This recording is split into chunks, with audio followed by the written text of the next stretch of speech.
और इसी बीच राजधानी भोपाल से बड़ी खबर है, जहां टीआईटी कॉलेज छात्राओं के शोषण का ये मामला है। राष्ट्रीय महिला आयोग के दौरे में चौंकाने वाला खुलासा हुआ है। अब ये क्या खुलासा आपको बताते हैं। मुख्य आरोपी फरहान की कॉलेज ने आधी फीस माफ की थी। गरीबी रेखा के दस्तावेजों के आधार पर स्कॉलरशिप मिल रही थी, जबकि एसआईटी को मिले सबूत में आरोपी लड़कियों को पैसे और मोबाइल देता था। ये बातें सामने आई थी। कॉलेज प्रबंधन को फरहान की संदिग्ध गतिविधियों की जानकारी भी लग चुकी थी।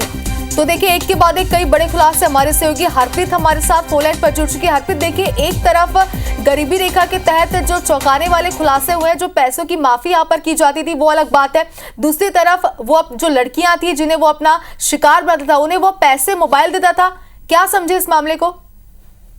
देखिए, जाहिर सी बात है कि राष्ट्रीय महिला आयोग की टीम ने 3 दिन का जो दौरा यहाँ पर किया, उसमें कई चौंकाने वाली चीजें सामने आई हैं। जिसमें एक बात ये सामने आई है, जब महिला आयोग की टीम कल टीआईटी कॉलेज पहुंची थी और जब उन्होंने फरहान के बारे में प्रबंधन से जानकारी मांगी, तो वो खुद देखकर ये हैरान थी कि फरहान की फीस माफ की गई थी, उससे आधी फीस ली जा रही थी, उससे 50,000 की स्कॉलरशिप भी दी जा रही थी। जो गरीबी रेखा के उसने दस्तावेज लगाए थे, उसके तहत कॉलेज ने उसकी फीस माफ की थी। उसकी अटेंडेंस बहुत कम थी, उसके बावजूद उसे परीक्षा जाने दिया जा रहा था, जो नियम विरुद्ध था।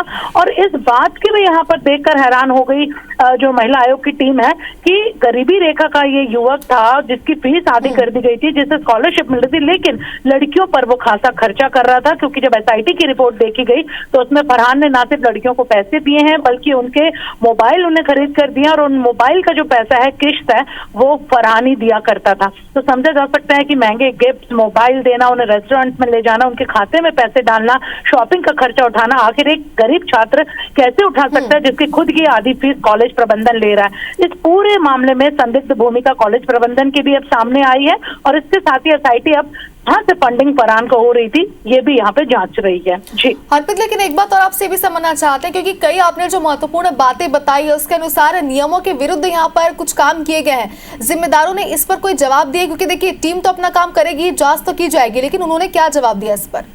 देखिए, महिला आयोग ने 3 दिन के दौरे के बाद अब अपनी रिपोर्ट, कल देर रात उनके दौरे खत्म हुए हैं। आने वाले 1 या 2 दिन में महिला आयोग की रिपोर्ट सामने आ जाएगी, जो एसआईटी को दी जाएगी एडवाइजरी के तौर पर। और इसमें ये बात सामने आई है कि टीआईटी कॉलेज में कोई भी यूजीसी का नॉर्म्स फुलफिल नहीं किया जा रहा था।